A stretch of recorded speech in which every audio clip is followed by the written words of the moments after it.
Ok, agora sim a gente volta ao nosso amigo Gerard Genet. O Gerard Genet, ele vai propor assim, um teônimo que seria transtextualidade, para abarcar até algumas outras relações que já tinham, como a intertextualidade, a paratextualidade. Peraí.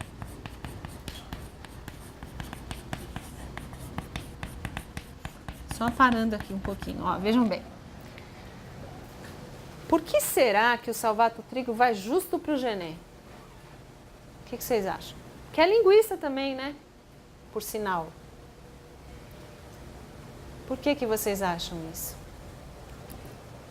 Para tentar dar uma cara mais científica para esse método, né? Dar mais credibilidade, já que ele é um linguista. Porque vejam, exatamente, e não só, o Genet trabalhou com várias coisas, trabalhou com linguagem cinematográfica.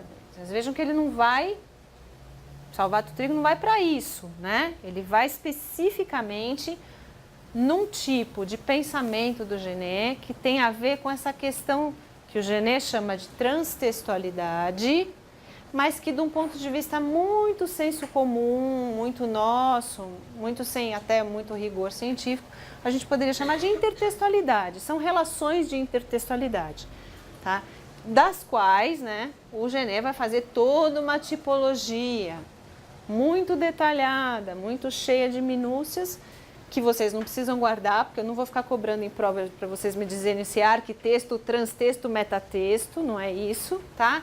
Mas que é interessante a gente perceber, porque estabelece uma distinção entre vários tipos de relações intertextuais ou transtextuais, como ele prefere, que a gente pode encontrar no trabalho comparatista com os textos. Então, vejam, ele vai buscar fundamento na questão da intertextualidade, porque o intertexto é o comparatismo por excelência, ele está tentando fundamentar um método comparatista, tá? A segunda coisa é que o Genet, ele é, por vir da linguística, ele faz um tipo de trabalho nos estudos literários próximo, quase que diretamente ligado ao estruturalismo. O Genet é um estruturalista da década de 70, tá? Eu sou xingada de estruturalista direto, né?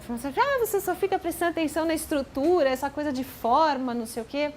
Mas vejam, eu sei muito bem que eu presto muita atenção na estrutura, mas não sou estruturalista porque não considero que é só a estrutura que existe. Porque para o estruturalista, para o estruturalismo radical, nada existe além do texto. Não existe contexto, não existe autor, não existe biografia, não existe tempo histórico, não existe nada. E nesse sentido, eu não posso me considerar uma estruturalista radical. O Genet está dentro desse movimento estruturalista, tá? Da década de 70. Então, o que vai fazer o Salvato Trigo? Ele vai buscar, num estruturalista, um método mais rigoroso de comparatismo, para que seja postulado esse método para esse novo tipo de estudo literário, que seria esse comparatismo triangular do qual ele vai falar depois. Tá? Então, por isso ele se fundamenta no Genet. Bom, aí o Genet então diz que não deve chamar intertextualidade, a gente chama de isso é bem coisa de estruturalista. Transtextualidade, que por sua vez tem subdivisões, né? São uma espécie de rótulos, dependendo do tipo de relação transtextual que os textos estabelecem entre si. Então vamos lá. Primeira. O intertextual, que ele vai classificar como sendo uma referência a citações, plagiatos e alusões. Tá, então vamos parar aqui. A gente vai um por um. Ó. O que o Genet chama de intertextualidade não é a intertextualidade que nós entendemos de um ponto de vista genérico. O que ele vai chamar de intertextualidade vão ser as relações transtextuais que se dão do ponto de vista literal, ou seja, citação. Eu tiro de um texto, boto no outro, literalmente. Tá? Então, e até a questão do plágio ele considera uma relação de intertextualidade, ou seja, eu copio daqui, colo ali. Tá? Segunda. Paratextualidade seriam as marcas acessórias dos textos, como os prefácios, epígrafes. Uhum. Aqui é assim, também é uma relação transtextual, segundo ele. Mas é um pouquinho diferente da primeira, porque não é cortar de um lado e copiar dentro do outro. É aquilo que está mais ao lado, né? Em redor do texto em si. Então, epígrafes, prefácios, pós-fácios, etc. Por exemplo, vou dar um exemplo para vocês. Se você pegar a Canção do Exílio do Gonçalves Dias, tem lá a Canção do Exílio, Minha Terra tem Palmeiras, etc, etc, mas tem uma epígrafe do Goethe, tá? É um trechinho de um poema do Goethe. Pois é, para o Genet isso seria uma relação paratextual do texto do Goethe com o texto do Gonçalves Dias, tá? É uma epígrafe, não está dentro do texto, mas é uma citação literal, tá? E estabelece uma relação imediata entre os dois textos, tá? Que pode ser desenvolvida depois do ponto de vista do comparatismo, obviamente que sim. É isso que importa para a gente perceber os tipos de relação que podem existir para a gente perceber onde é que a gente consegue trabalhar, tá? Metatextualidade. Seriam os comentários, né? Algumas relações que juntam um texto a outro, mas que não seria uma citação necessariamente. Isso. Por exemplo, essa questão... Então, os textos se citam explicitamente, os autores, mas não estão copiando trechos e colando, tá? É algo mais próximo do comentário. Então, metatextualidade, se eu quiser dar um exemplo para vocês, é mais ou menos o que faz o Machado de Assis no Brás Cubas, né? Que ele, por exemplo, ele pega o Shakespeare, alguns personagens do Shakespeare e menciona o Shakespeare, mas não copia trechos do Shakespeare. Ele comenta, ele reescreve, ele relabora, ele incorpora no texto dele. É um outro plano, né, de transtextualidade. Está citando diretamente, mas não copiando trechos e também não é nada que esteja em torno. Tá? Tá dentro do texto. E a hipertextualidade seria a questão de você relacionar um texto B, que seria um hipertexto, com um textual anterior que ele não dá o nome de hipotexto. Então, aqui, vejam, a gente está em graus, né? Aqui não existe a citação direta, mas pela alusão um pouco mais genérica, você consegue ver traços de um texto em outro. Nessa hipertextualidade estaria, por exemplo, aquilo que eu falei para vocês, né? Da minha visão de que o Riobaldo do Grande Sertão pode ser o Dasein do Heidegger. Em momento nenhum, o texto do Grande Sertão cita Heidegger, nem faz citação literal, não tem trecho do Heidegger dentro do Grande Sertão, nem tem metatextualidade, não tem comentário.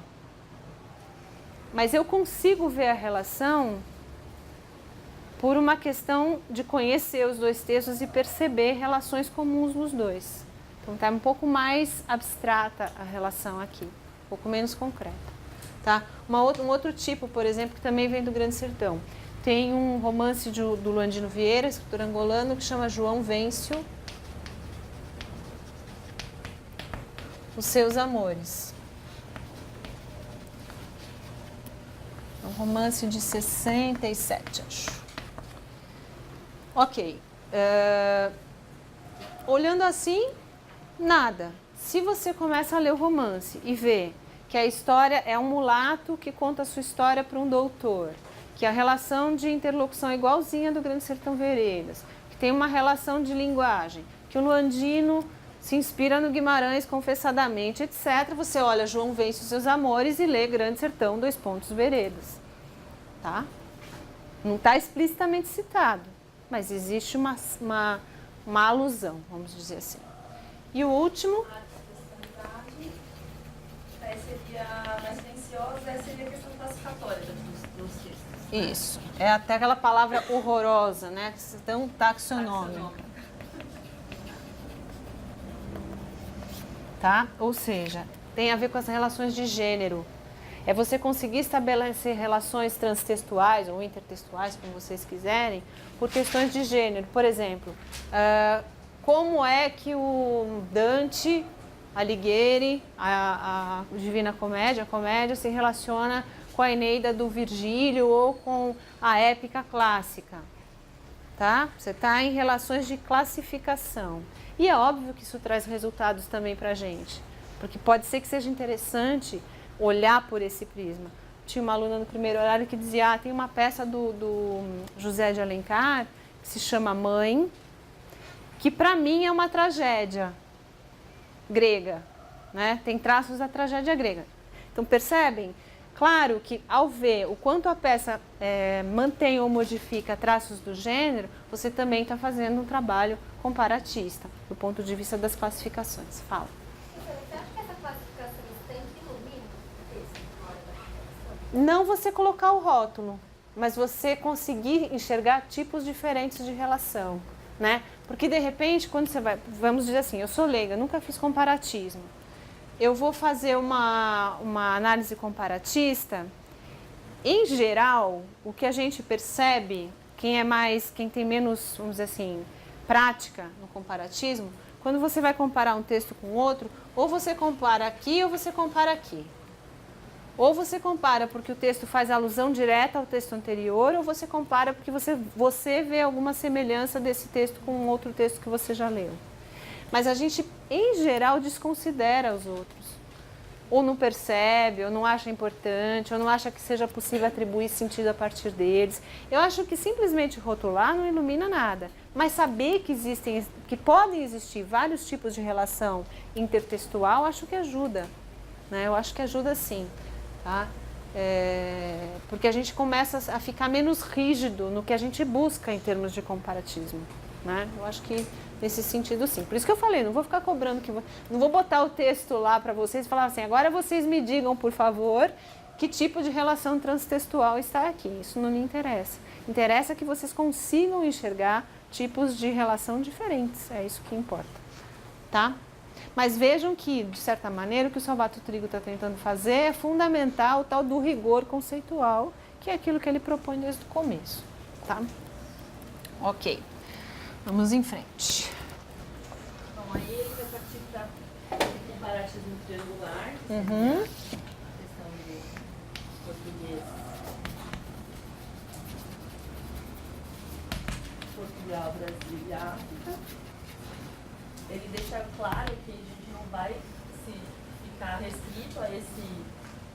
Vou tentar não colocar ninguém na ponta, mas é difícil, né? Triângulo é difícil. Se fosse uma reta, era melhor. Deixa eu ver como é que eu posso fazer. Vou fazer assim. Que aí eu posso pôr dois, vamos dizer. Vou pôr África aqui, Brasil, Portugal. Ok, pronto. E ele vai falar que a gente não vai ficar circunscrito, porém que vai ajudar a iluminar essas comparações, certo? Uhum. Vocês perceberam, quem leu o texto, percebeu o quanto ele cita diretamente os mesmos autores de que fala o Elec? E as mesmas questões que o Elec trata naquele texto. Aí, ó, já estamos aqui, né? Olha só. Tem uma relação hipertextual entre o texto do Salvato Trigo e o texto do René Elec, tá? Isso aí também não é privilégio da literatura, né? Os teóricos também se citam e as coisas também andam do mesmo jeito. Ok. Ele parte de um princípio de que nada se cria, tudo se transforma, né? De certa forma, que escrever é dialogar com a literatura anterior e a contemporânea, falando um pouco desse âmbito das literaturas nacionais, né? Do diálogo de textos dentro. E aí ele vem para uma questão de o que seria uma literatura nacional, se é falado na mesma língua, o que ele deveria considerar como essa literatura hoje. E o que ele fala? Ele fala propõe o quê?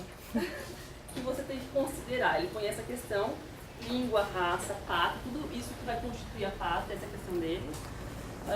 Mas ele problematiza isso, né, de certa forma, mas ele fala que tudo isso tem uma função sim, mas que ele também tem que se ater às questões estéticas do texto. Né? Então, basicamente o que ele vai tentar é substituir aquilo que o Elec também critica, né? De um diálogo interlinguístico, que era o que era a literatura comparada até então, entre línguas, por um diálogo intercultural.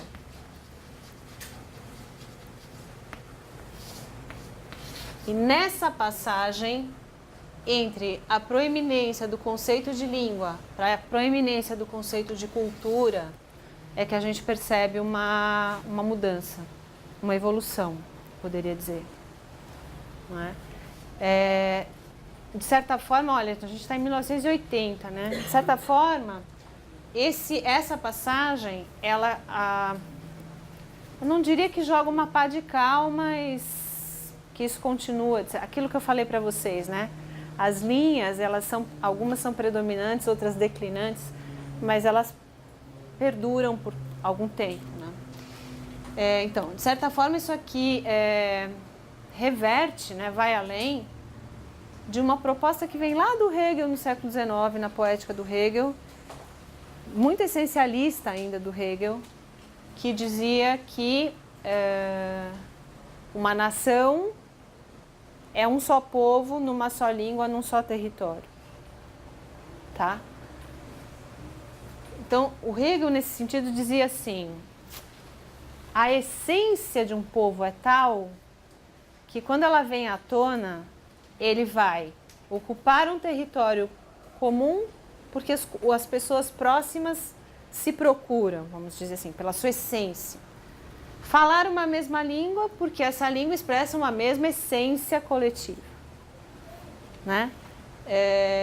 E, portanto, eles ocupam, eles se constituem, né, com o mesmo povo, que tem que ter um governo assim, assado. Essa é a postulação do Hegel. Se eu for olhar assim, a essência de todo mundo que se expressa na mesma língua, portanto, brasileiros, portugueses, angolanos, moçambicanos, ela seria a mesma. Né? E o que o Salvato Trigo está dizendo é que não, que são culturas diferentes que se expressam na mesma língua, até porque eu diria agora, além dele, que não é exatamente a mesma língua. Né? O português que se fala no Brasil, a base é o português, mas é diferente do que se fala em Portugal, é diferente do que se fala em Angola, etc., porque cada uma dessas línguas faladas nesses diversos lugares recebe o impacto das culturas em que se desenvolvem. A língua não é um objeto estanque, né? A língua é um objeto em processo, a todo tempo. Né? Então, essa postura é uma postura muito mais culturalista do que nacionalista, eu poderia dizer. Né? Então, ela é uma postura um pouco mais... É uma postura revista, né? Uma postura mais próxima do que a gente acredita que deva ser feito e muito mais respeitosa em relação à questão cultural que envolve esses povos que também foram colonizados. Né? Aí ele também vai exemplificar, por exemplo, qual o trajeto que essa literatura acabou fazendo, que inicialmente no passado era Portugal, Brasil e África, porque eles consideravam que a África seria um porto do Brasil. Ela até cita que... Então, e acontecia da seguinte forma. Então, vinha a literatura portuguesa, por aqui ela não passava por um processo de transformação. Quando ia para a África, ela já estava um pouco mais tropicalizada e era mais fácil de assimilar. Né? E aí ele comenta essa inversão que hoje ela vai Brasil, África, né? E Portugal. Não só a literatura, né? Hoje em dia, culturalmente, economicamente, eu diria até politicamente, a origem do fluxo é muito mais Brasil do que Portugal, sem dúvida nenhuma. A proeminência do Brasil, até do ponto de vista econômico, nos países africanos de língua portuguesa, é evidente. Não é à toa que a Dilma vive lá. Né? A presidente vive lá, porque realmente essas relações são relações muito importantes. Né? E aí ele cita dois momentos dessa influência, que seria no século XIX, com Gonçalves Dias, então foi um tipo de influência, de como nós influenciamos a África. Ó, a influência! Não. E depois também, numa outra fase modernista. Vai, eu vou modificar a sua fala. Do impacto dos modelos brasileiros na África de língua portuguesa. E o segundo momento seria com os modernistas também. Aí, sim. Então, essa comparação que ele faz. Isso. E depois, no capítulo seguinte desse mesmo livro, que é um capítulo que a gente lê no Estudos Comparados 2, não no 1, ele vai estabelecer justamente essas relações entre literatura brasileira e literatura africana. Ele desenvolve essa forma de diálogo que ele fala que a gente tem que estudar, na verdade, são as migrações e as transformações que essa literatura sofre quando chega lá, e não essa questão da primazia. Trânsito de Exatamente. temas e formas.